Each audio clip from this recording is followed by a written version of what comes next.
Ready for another round? It's Brewsday Tuesday. Here's Drez and Huck. Poppin' pops. Oh yeah, Brewsday Tuesday is upon us, and it is brought to you by the Cellar Restaurant and Six-Pack Store. I thought about it, got it right that time. You get it right? Got it right that time. Yeah, that's good, you know. One should learn from one's mistakes. But I haven't yet. I never do. I would say it. It is Brewsday Tuesday. Huck brought some beers back from his trip over to the Commonwealth to our north. Is it just north? Is it northwest a little bit? Just north? Pittsburgh's northwest, but the Pennsylvania's pretty much completely straight up north. Yeah. PA. So this is a Pedal Pale Ale from East End Brewing, actually in Pittsburgh, and by a good friend, a good beer. I think that's good advice. I agree. So I didn't even look at what I gave you. Well, what's the ABV on that? It's a 5. 5. 5 exactly. Grist House Double-Edged Sword, which of course is a double IPA. There you go. And a nice cold pint of it coming in at 8%. It's brewed locally in Pittsburgh, PA, so this is straight from P-Town. Gristhouse.com. So Grist House is the brewery. There you go. It's a pretty like almost like old school, yeah, sort of nightish. Caught my eye. The guy didn't suggest that one. I just kind of grabbed it because I like the can. It does look pretty cool. Almost like medieval. Sometimes I like it. I grab the can. Oh, wait. That's not proper. Is that why you spent so much time in PA? You got locked up? Yeah. Sexual assault? Sexual assault. No can grabbing. But all right, so obviously we're drinking PA beers, but you said you went to went to the beach. So I went to the beach and I just... you said North Carolina. Where? I went to Hatteras. Hatteras? I just directly went all the way to Hatteras, drove all the way there. Did they get hit at all? Or? No, I'd say no. Florence? You know, they did, but it's just like the low spots always get hit, right? Good thunderstorm will take out the low spots. And Ocracoke took a hit. I didn't go there. But they took a bad hit at the end where the ferry is. But when I was there earlier in May, there were no dunes there. So that was already in trouble. So then you get some surf and wind and rain and a hurricane coming through. They wiped the road out for I think a half a mile or so. They had to rebuild it. Damn. But they got it. It was like the weekend before I went. But I just saw the weather was going to be good. And I said, you know what?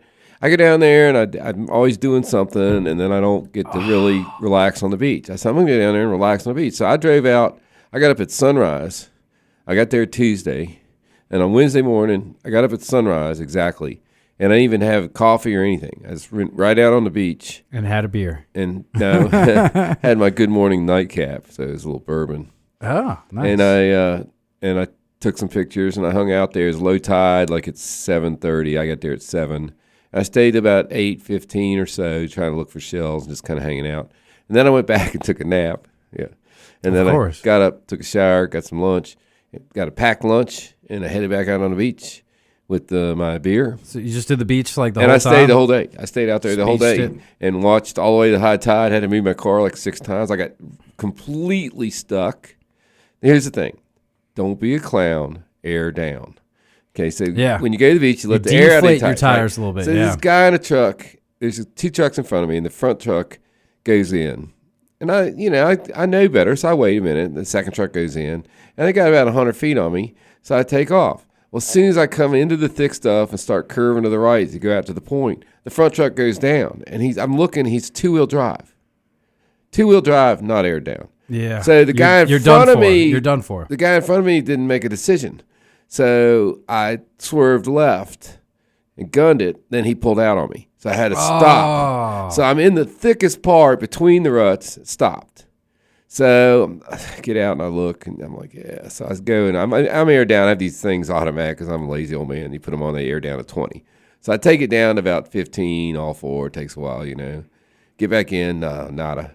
So I dig out a little, nada. So I sit there, take it down to like 5 pounds. Jeez. It took like 10, 4 or 5 minutes of tire in the hot sun, and my lunch is getting warm. And I'm like, darn. So another guy's trying to dig it. I won't even speak to him. It's his fault, I'm like, let him. He can just. He's like, that's you. I got my own problem over here. Thanks to you, buddy. Thanks to you, buddy. So anyway, I get all ready, and usually when you go down to like 5, it comes out. Well, it didn't come right out. So I said, okay, now we're going to rock this baby. And I went back and forth till I had about 4 feet. And then I put it in low, low, low and stomped it. and just came popping out. Went by him throwing sand. See you later. So I got out there, and I was out there like after that for 6 hours, and everybody's talking about, yeah, you see that guy? There's 2 of them. I was like, hey, well, I was one of them. Really? Oh, I thought that was before you got here. Yeah. But I don't fish. But my friends do, and I got to watching these guys fishing, and I'm intrigued.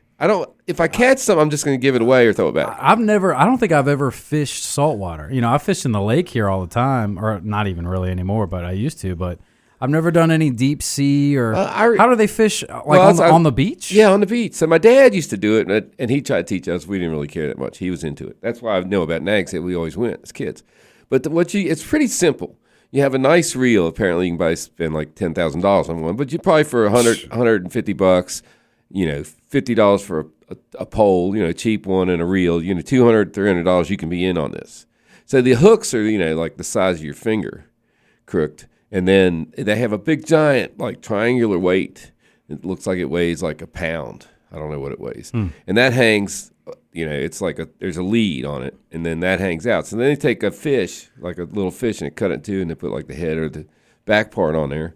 And then these long poles, they weave it out. There's one guy's really had a special version, I wish I had filmed it because it would have. How far are they chucking it out there? Past the waves, Wow. So, but it's more complicated than that because you got a sandbar out there somewhere. So do you fish in between the sandbar? Do you want to be past the sandbar? Some of them will walk out in the water like till chest deep and then throw it. Some of them just stay on the shore. Some of them stay way back on the shore and don't throw it that far. But, you sit there for hours and nobody catches anything. But then there'll be like, I think they call it like a run on the blues, and then the people are catching all the fish. But I've seen them pull some weird stuff in too. A lawn chair, I'm just weird stuff. Yeah, a lawn chair. Yeah, I think I'm good on that. Yeah.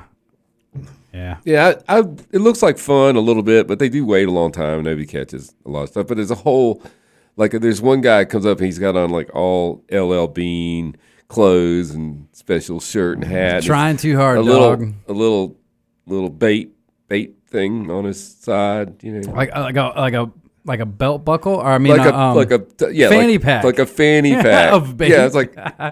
I had a name for it, but it's not appropriate. He was the coolest one at the beach. Nah, but he would just come up right next to somebody's pole and cast.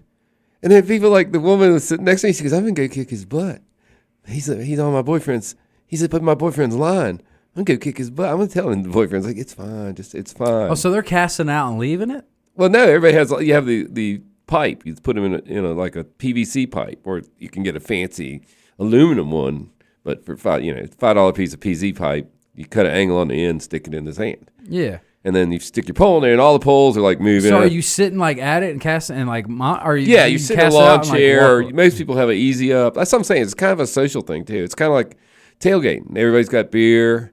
Some of the trucks are pretty fancy. They'll have whole bars set up. They'll have like 2 coolers, one for the fish and one for the drinks. It was interesting. Yeah, I've never really seen that. And being there on like a Wednesday, it was like local, and most of them are like my age, retirees, and they're all down. That's all they do. They fish all day. And then there's a bunch of young people some people from Minnesota. Found some people there's 4 guys from Canada, various ages, surfing. They were camped across from me, and they'd been surfing for a whole week. And the one guy's, they're like, how long have you been surfing? This guy, I've been surfing all my life. And the other guy's like, 2 weeks. And the 2 week guy's like, I'm taking a lesson on Friday. So no beer though over there at the beach? Okay, so the beer, most people are drinking, the major brands. I just pack a cooler. Yep, pack a cooler up of Coors Blue Mountain Light, whatever. And they all, got that going on. I was drinking some good beer, but they were not to the most part. And a lot of the ladies were drinking wine or this. But no breweries or anything over there? No, nothing. No, the breweries, there's a new one, Oak Creek. I hadn't checked it out. I didn't go that far, but there's the Weeping Radish, and their beer makes you weep. Sorry, that's harsh. All right, on that note, and the one with the Outer Banks Brewing. There's only 2 I know. Oh, yeah, OBX, yeah. Either way, all right, let's untap these bad boys, man. I don't know about you, but what's in my glass is fan-freaking-tastic. I'll start, man. I'm gonna go with it. The Double-Edged Sword. This is from Grist House. It's a double IPA. This beer. And you'll vouch for it afterwards. This is like a veil, I mean, you can tell by looking at it. Yeah, I see. It's that kind of style of just amazingness. There's no question. This is a 5, dude. This is a fan-freaking-tastic beer. This is the best beer I've had in a month. Since our last show. No. Show before. Probably even. Cool. Yeah, I don't know. Yeah, it's a winner. This is great.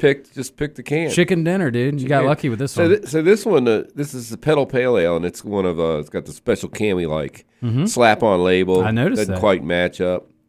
Doesn't say they're, fancy with the Brewers Association. No, well, you're not going to see that on that. Oh yes, there it is. Really? Yep, right there. I didn't see it. So they are craft. So this one is it's a excellent pale ale. That being said, it's a little dry for my taste. A little over attenuated. Ooh. Shouldn't Look at these words. Shouldn't have let it go that long in the fermenter. So by over, is that that means all the sugar is gone from this beer. Sugar is what the yeast eat sugar and poop alcohol. So you're saying CO2. it's almost too bitter for a pale ale? Yeah. It's not really hot bitterness though. It's more of a astringency. Yeah, that's not good. Which comes good. from, like I say, too much fermentation. Yeah. All right. But it's good, wonderful lacing, great color, good flavor. It just leaves a dry taste in my mouth. So I'm going to give it a 4.25. Wow, that's nothing good. to It's a sneeze good at. example of a pale ale, which is one of my favorite kinds. A very good example of a pale ale. Fair enough. All right. Well, there you go. A couple of great beers from PA. I guess they're brewing some good stuff over in the Steel City. They are. A lot of beer up there. Yeah. And the surrounding area. I don't know. I haven't gotten that project yet, but if I get it, we'll find out. We'll get more. Speaking of not knowing, I don't know what we're doing next week, but we are open to suggestions. If you want to, if you got a beer that you think we should try that we haven't done on the show, or a brewery or whatever, let us know. I did bring back some more of those North Kakalaki beers. Oh, you did? I did. Oh, okay. I thought you said there wasn't anything in North Kakalaki. Well, there weren't anything on the Outer Banks. On the beach. Okay, you went somewhere else. I did find a nice bottle store. Okay, I guess we might do that then. But either way, like I said, still open to suggestions. It's Drez at it's 1053thebear.com. Huck's Beer Buzz. Oh, yeah, I guess we will be getting into the pumpkin beers eventually. Huck's Beer Buzz and all the social media, Gmail, and all that good stuff. Huck, man, thanks for bringing the beer, brother. Thank you. That's a wrap on Brewsday Tuesday. We'll be back with the tunes right after this on 105.3 The Bear. Stick around.